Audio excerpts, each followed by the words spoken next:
আমতলী থানার পুলিশের বড়সড় সাফল্য। একই রাতে দুটি চুরিকাণ্ডের অভিযুক্ত সহ এক নেশা ব্যবসায়ীকে আটক করল আমতলী থানার পুলিশ। উল্লেখ্য, কিছুদিন আগে আমতলী বাইপাস সড়কের পাশের একটি স্টোর থেকে 16টি ড্রিলিং মেশিন চুরি হয়েছিল। সেই অনুসারে সোমবার আমতলী থানায় লিখিত অভিযোগ দায়ের করে মালিকপক্ষ। পুলিশ মামলা হাতে নিয়ে তাদের সিসিটিভি ক্যামেরার ফুটেজ দেখে সোমবার রাতে পার্থক্য এবং হৃদয় মিয়া নামে দুই অভিযুক্তকে চুরি হওয়া ড্রিলিং মেশিন সহ আটক করে। তার পাশাপাশি একই দিনে অর্থাৎ সোমবার ত্রিপুরা বিশ্ববিদ্যালয়ের সংলগ্ন কালী মন্দিরের চুরির ঘটনায় মূল অভিযুক্ত রাজিবুল আলমকে উত্তর ত্রিপুরা জেলার কদমতলা থেকে গ্রেপ্তার করে চুরি যাওয়া মন্দিরের স্বর্ণালঙ্কার সহ। এরই মধ্যে গোপন সংবাদের ভিত্তিতে সোমবার গভীর রাতে আমতলী থানার পুলিশ ফুলতলী এলাকার সুমন সরকারের বাড়িতে অভিযান চালিয়ে 16 প্যাকেটে মোট 164 গ্রাম ব্রাউন সুগার সহ এবং 2,15,000 নগদ টাকা সহ নেশা কারবারি সুমন সরকারকে গ্রেপ্তার করে থানায় নিয়ে আসে। তার বিরুদ্ধে আমতলী থানার পুলিশ একটি এনডিপিএস মামলা হাতে নিয়ে তদন্ত শুরু করেছে।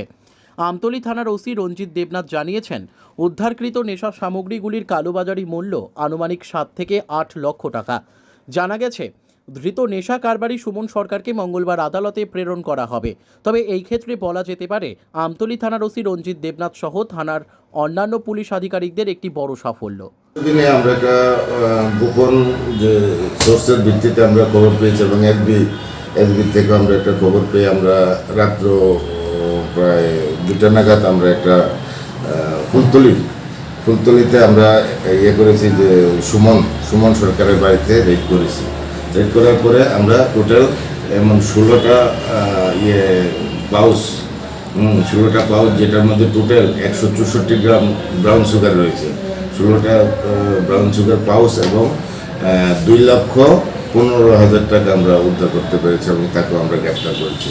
তাকে আমরা কালকে কোর্টে ফরওয়ার্ড করেছিলাম এবং এখন সে রিমান্ডে আছে। আমাদের বাইপাস সংলগ্ন SLBর একটা স্টোর আছে, সেই স্টোর থেকে বেশ কয়েকদিন আগে যে ডিলিং টুলস 16টা ডিলিং টুলস চুরি হয়ে গেছে বলে তারা কালকে আমাদেরকে একটা অভিযোগ জানান।